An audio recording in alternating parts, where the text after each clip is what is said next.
encerramento do intervalo. Nós vamos retomar depois dos 45 minutos, a partir do momento que for suspensa a reunião. Eu estou advertindo os colegas que eles serão os primeiros a falar logo após o intervalo. Deputado Daniel Almeida, Vossa Excelência tem 15 minutos.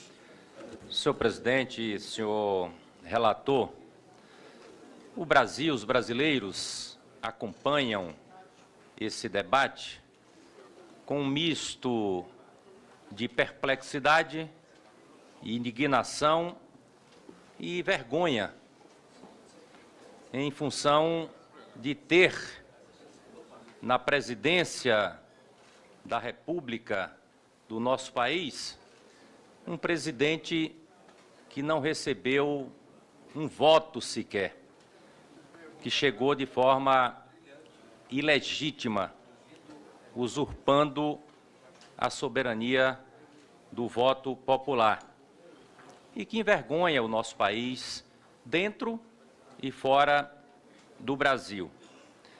Também, senhor presidente, pelo fato desse presidente estar pela segunda vez respondendo denúncia para que seja investigado em função de crimes graves, agora por organização criminosa e obstrução de justiça. Senhor presidente, o debate aqui sempre procurou fazer a abordagem levando em conta aspectos técnicos, jurídicos e aspectos políticos que envolvem esta denúncia. Tanto por um aspecto quanto por outro, as justificativas são fartas, as provas são contundentes, as denúncias são absolutamente fundamentadas, e fundamentadas com provas. Como negar a existência de organização criminosa, de formação de quadrilha? O Brasil acompanhou.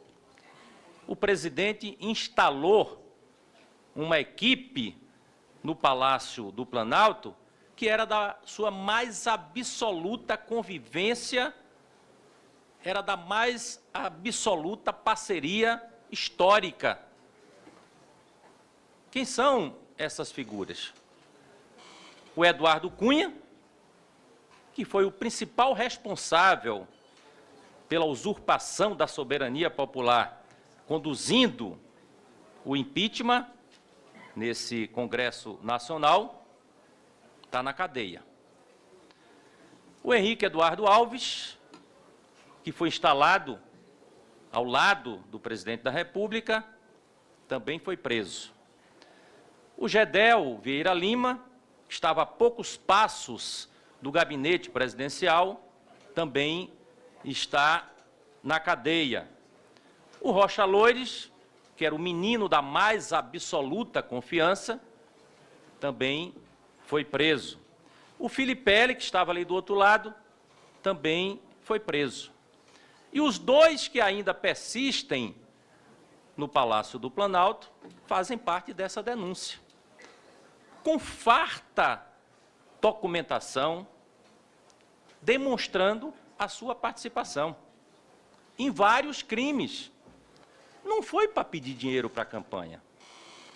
As malas que foram encontradas em Salvador, ou as que circularam nas ruas de São Paulo, não fazem parte de dinheiro de campanha. E se fosse de campanha de forma ilícita, também não poderia ser justificado. São fartos os dados de enriquecimento ilícito nesse processo.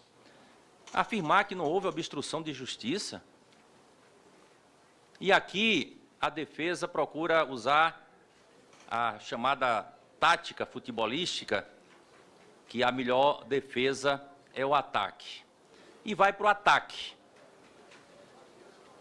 A tentativa de desqualificar os delatores, de chamar de bandidos Joesley e o Funaro, só reforça o crime denunciado.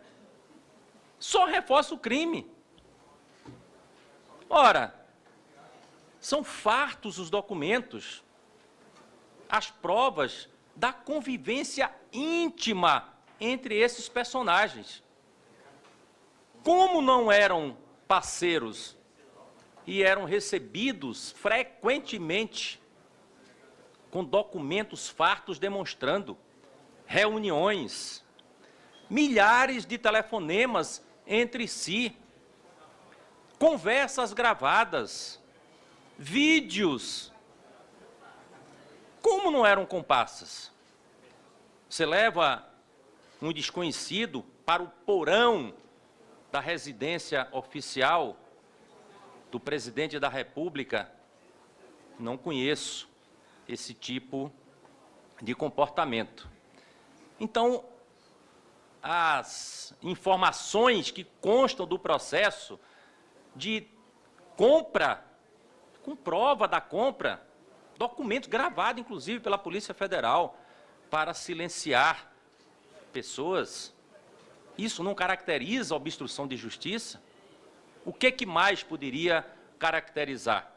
Portanto, do ponto de vista dos elementos jurídicos, aqui estão mais do que comprovado a fundamentação da denúncia apresentada. Não há o que se alegar, falta de elementos, falta de provas em relação a esses aspectos do ponto de vista jurídico. E aqui eu vejo algumas tergiversações, uma tentativa de fugir desse debate, de fugir da abordagem das provas aqui apresentadas. Eu li a peça da defesa e fala em conspiração, em bando, um conjunto de adjetivações que a defesa procura fazer em golpe. De golpe o presidente Temer entende. Ele entende. Foi um bom conspirador na construção do golpe, que está em curso no nosso país. Eu vi a defesa falar de forma enfática para tentar desqualificar o bandido, que pode ser bandido, mas não menos bandido do que aqueles que faziam parte do grupo que estão instalados no Palácio do Planalto, de que houve uma concorrência, uma negociação, uma compra de delator. De mercantilização, o Temer entende e tem praticado com rara competência.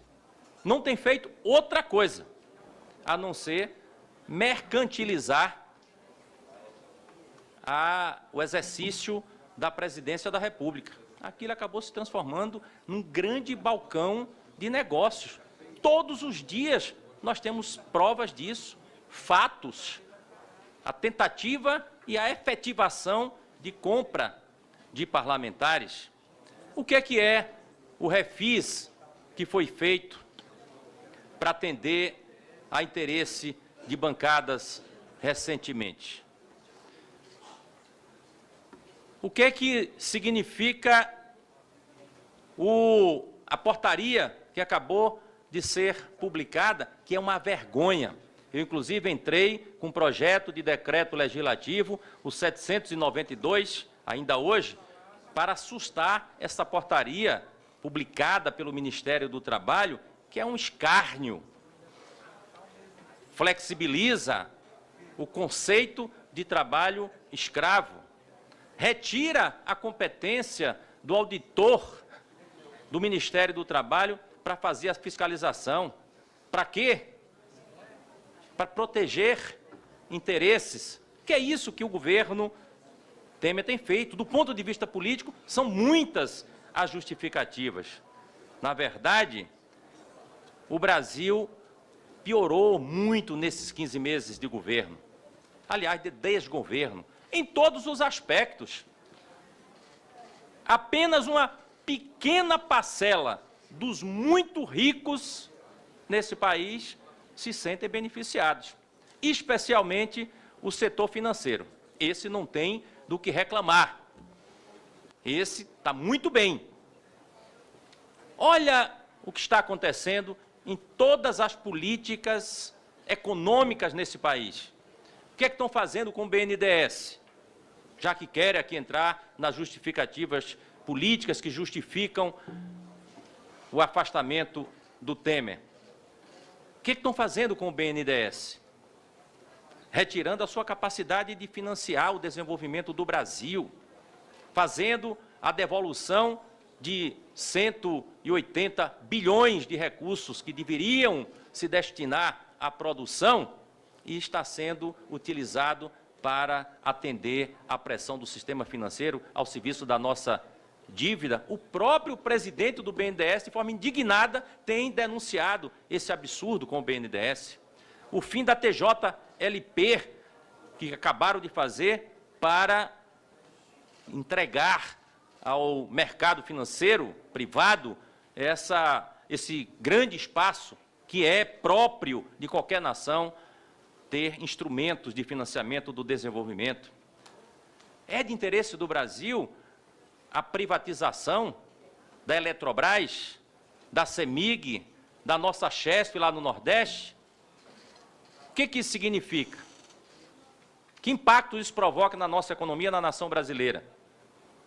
O povo brasileiro autorizou que isso fosse feito? Quando foi feito esse debate?